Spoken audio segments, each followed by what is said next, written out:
is Clone Fan 841, bringing you some Pogo bowling here. I'm going to give a little bit of a tutorial here on how to be successful. Before I get into the mechanics though, I do want to let some people know, those of you that might be following my Final Fantasy 7 Let's Play. Yeah, I'm totally sorry for not getting to that. I've been totally swamped. I've got school and everything now, and then the football games that came out for the PS3 lately.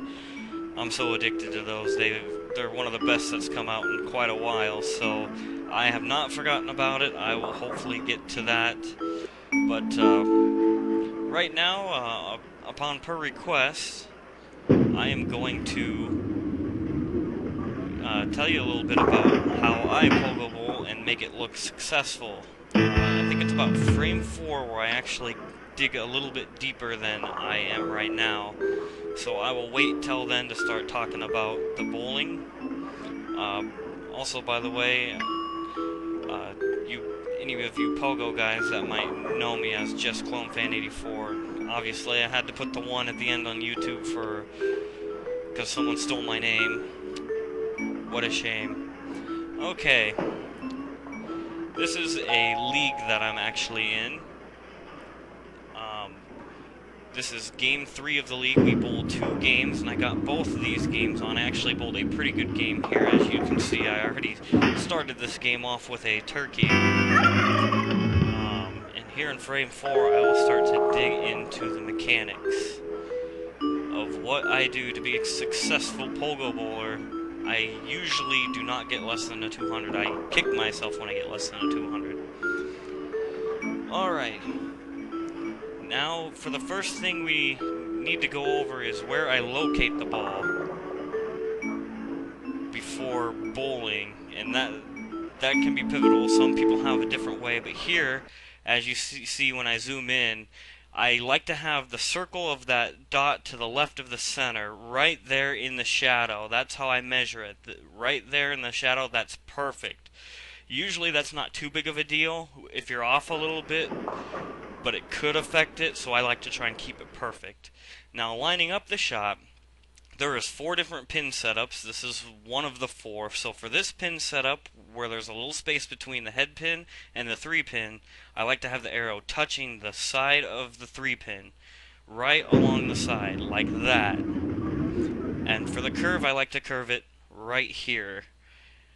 A good way to measure it is the center of the ball is halfway into the pins. That's a good time to curve it.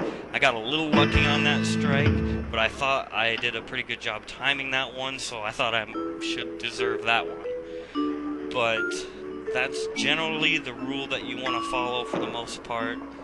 There are a couple of exceptions. One thing you definitely want to pay attention to when you're bowling is the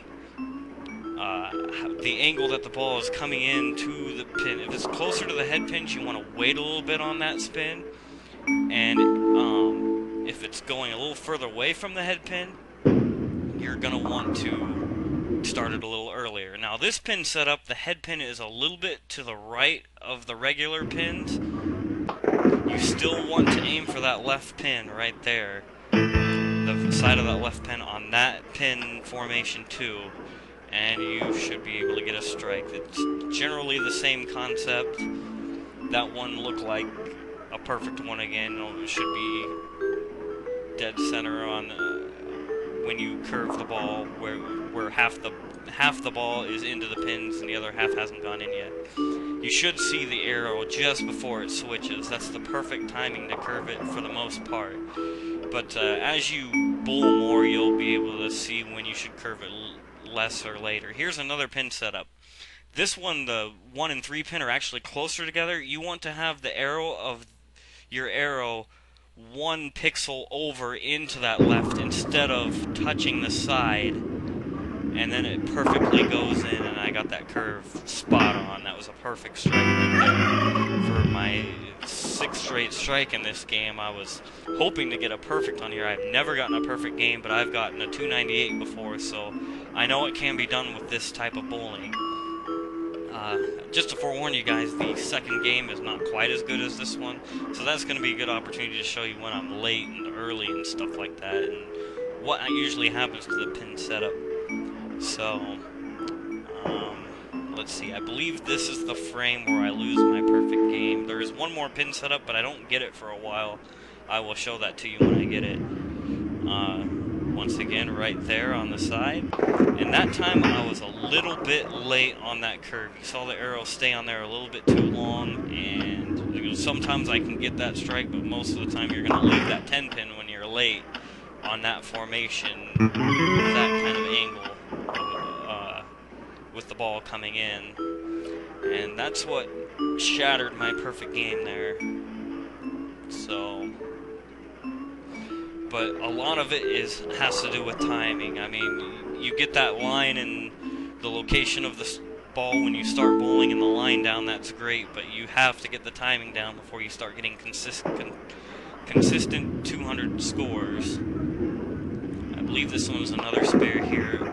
That one I think I was robbed on. I felt good about that ball, and then that pin just didn't want to spin and knock that 9 pin over, so I got another spare there. I believe I strike out all the way to the 10th frame now, and then the second ball in the 10th frame or something like that. I think I get jobbed again. We'll see. But yeah, this was by far my best game of the tournament tonight, so I thought this would be a good one to put up.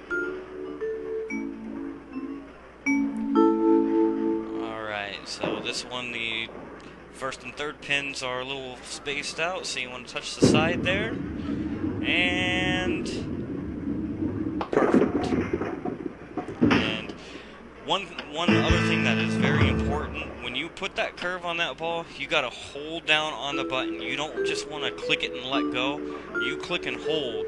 Don't double click, don't nothing. Just hold that ball, because that's what makes that ball rotate. And if it doesn't go into the gutter, it'll come over and knock that 10 pin over if it's still standing, if it's trying to be stubborn. And usually if it doesn't go in the gutter, that ball is, or all the pins on the left side are probably going to go down. And sometimes that spin can save it from the ball going to the left of the 7 pin as well. Now that one, I actually did put some curve, pardon me, on it, but it was so late. I thought the ball was going so close to the head pin that I wanted to wait a little fraction later, and I actually did put the curve on it. You just didn't see the arrow. So sometimes, even if you're late on it, still hold on to that arrow, because that ball is still curving. And that's right, I got 2 strikes and then I got the 9. I thought I was robbed on that one too. I might have been a tad late, but I thought that pin should have knocked it over. But there's my 267. Pretty good game, and there the seniors too had a pretty good game too. It looked like he got hot there at the end of that game. Nice game for him. Okay, so this second game I cut out a lot of the in between frame stuff because I was running short on time, so I just cut out all that crap. And right there, see that, how I keep that curve on it? You keep that curve on it, and it might come over and knock a stray pin that might be standing. Alright, here's the 4th location that I haven't gone over yet. This is where that 3rd pin is a little to the left of it. You want to make sure that you're still touching that 3rd pin. Don't be just touching the one behind it.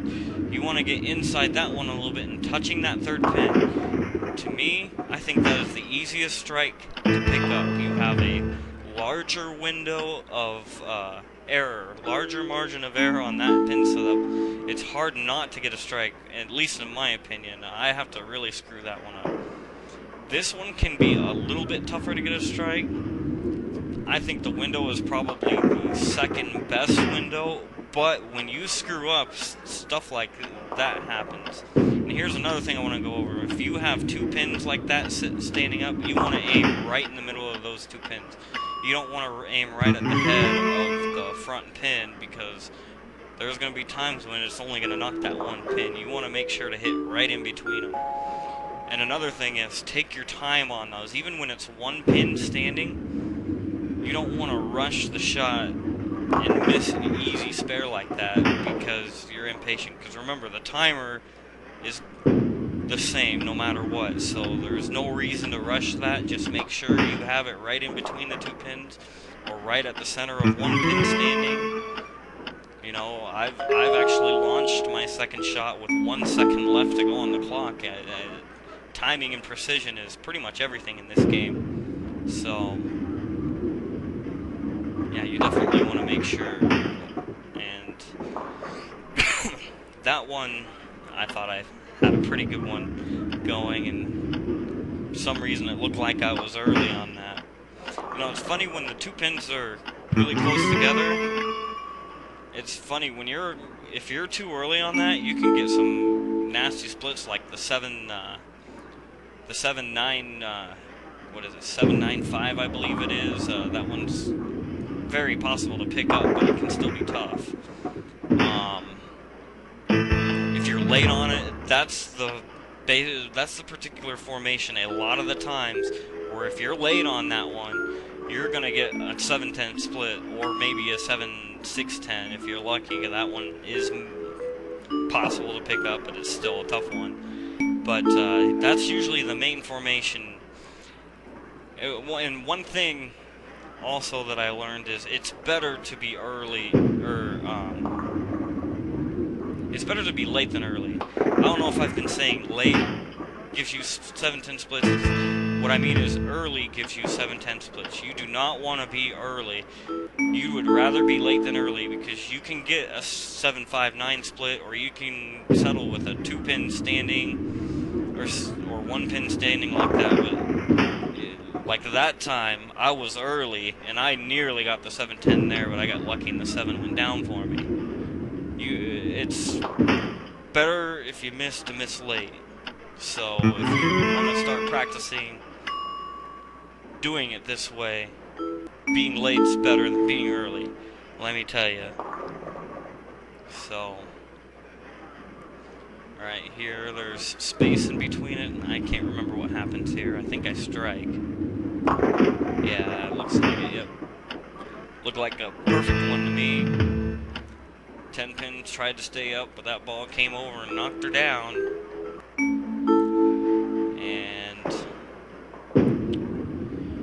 That's pretty much it. I think this is the one where I strike here. No, I didn't strike. I think I spare then strike, or maybe even spare 9. I get a 215 this game, so we'll see where I end. I think I get a strike.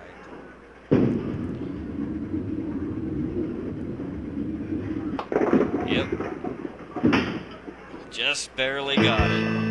Had to do that one a little late there. So, yeah, that's pretty much the mechanics of how I pogo bowl and how I'm pretty successful at it. So, thank you for watching this video. I hope your bowling game improves if you stumble across this.